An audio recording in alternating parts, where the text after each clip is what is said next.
Hi there, welcome back to the channel. Office Boy Builder here. I hope you're well. If you are a new subscriber to the channel, thank you very much for joining us. It's great to have you on board, great to have you in the community. People are quite active in the comments, posting things that are helpful, posting things that they've learned, and that's fantastic. In today's video, I want to show you how to achieve a £50,000 kitchen for £10,000. Now, the way that I've got that price is, being perfectly honest, I went to a kitchen manufacturer, a kitchen supplier, probably one of the largest in the UK, I would guess, certainly one of the best branded, and I'm not going to say what that company was, what that brand was, but a little birdie tells me that they are very, very good at marketing. And so I went to them and I got them to price up the kitchen, and the price of the kitchen that I'm going to show you very shortly was £42,000, excluding all appliances and excluding fitting. So if you were to include the fitting and were to include appliances, that would have been £50,000 for the spec that we achieved. We achieved it for £10,000, and I'll talk you through the way that we did it right now. So please do subscribe, like, follow, all of that sort of stuff, and stay tuned to enjoy. So coming into the kitchen, we're not quite finished yet, but we're almost there. These are the double doors that I've installed, and this is the view. We're still waiting to glaze that, but this is the view that you get when you come in through here. We are just about to finish this in here today. Actually, it's Monday the 14th of June, so a lot of time has expired. We're just going to be finishing that very soon, but we're pretty much, yeah, we're fully settled now. So this is the kitchen, and I'm going to talk you through some of the aspects that made it a £50,000 kitchen. The main one really being this worktop. This spec of quartz with this beautifully mitered waterfall detail here with this. It's not book matching in this instance, but that is effectively the outcome they've achieved there.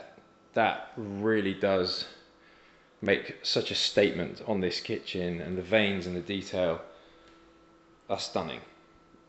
It was just so fantastic the way they managed to cut it. We had enough offcuts to put the mantelpiece up, for the splashback, and also for this wrap up the wall as well, which again they tried pretty hard to detail to get to wrap up with some of the veins, most of the veins there. So that wasn't easy to do, but they did a fantastic job with that. So that is a big part of this. Now, when I was going to get it from the other kitchen showroom, this was about £10,000, or maybe even, I think it was £10,000 plus fitting and VAT. I mean, it was just insanely expensive. This cost me £3,500 by going directly through Manish from Marble and Quartz in West London. So huge shout out to Manish again. I've done a video just on the fitting of this. If you haven't seen that, I'll post a link to that up here. Do check him out, go to his website. He will take very good care of you. The second point is that these are wooden doors. So there is an actual textured grain. It's hard to show you. It's not melamine. It's actual wood grain on here.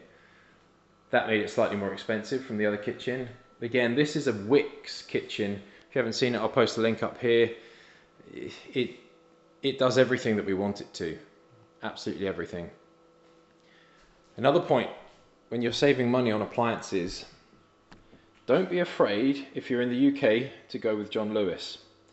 Now, the John Lewis's own brand goods, they come with a fantastic warranty, they come with fantastic aftercare and service, and they are exactly the same as all the German ones, because it's made in the same factory.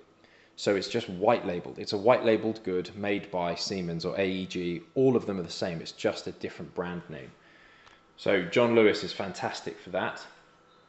This extractor hood that we got is really very good, incredibly powerful.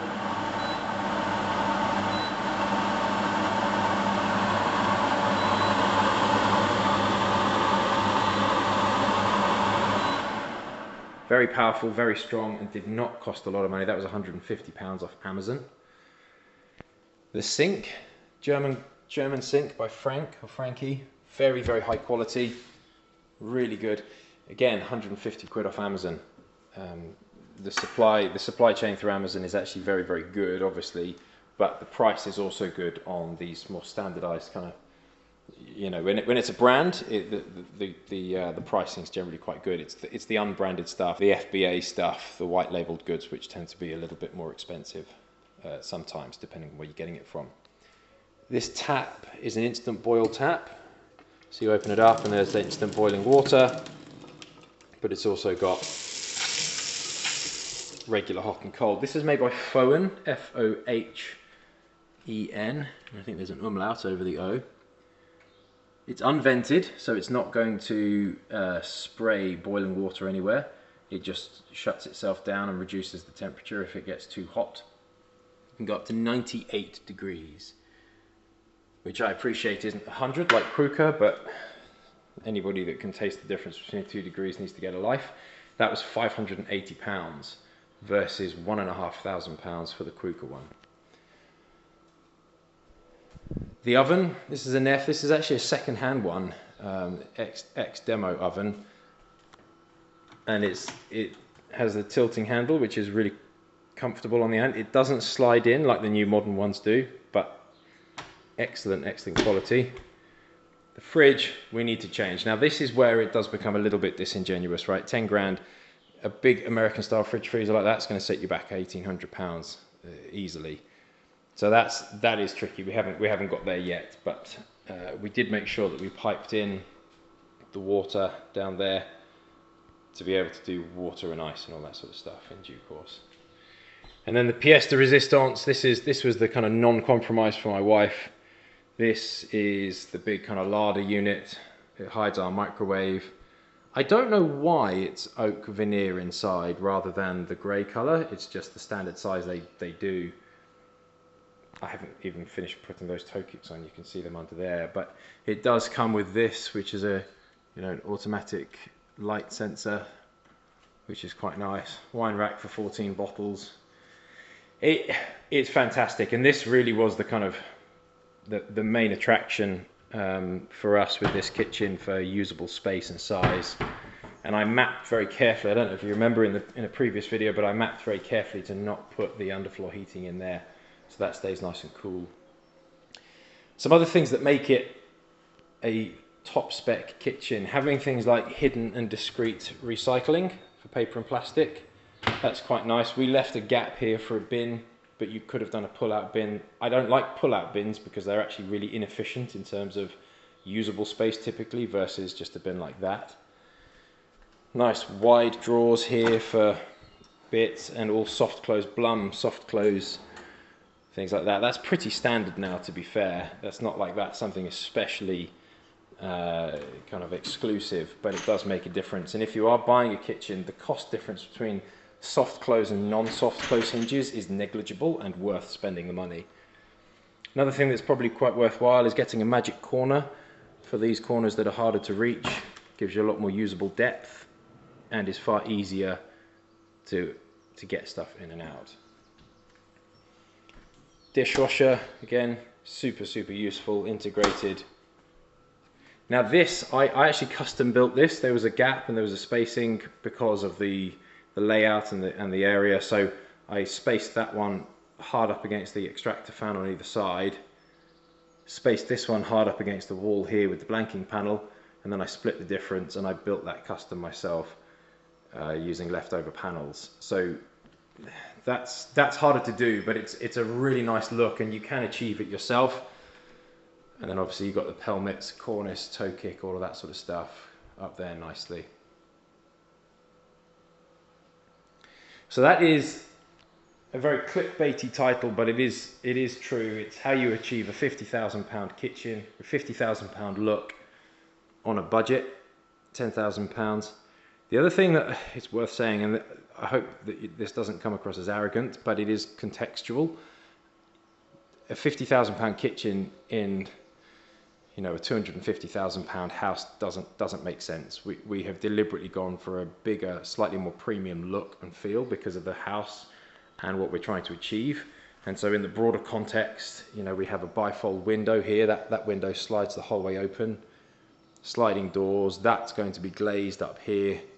These are, you know, 6 of, you know, enormous Veluxes that are electric. So they're electrically controlled. I haven't quite finished this yet, but that's the detailing that I was looking for on the wall.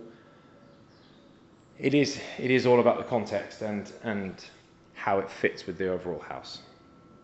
So I hope you found that enjoyable. If you are new to the channel, thank you for joining us. Please do like, comment, subscribe. If you've got any questions, please ask them. I'm very happy to answer questions on what things cost.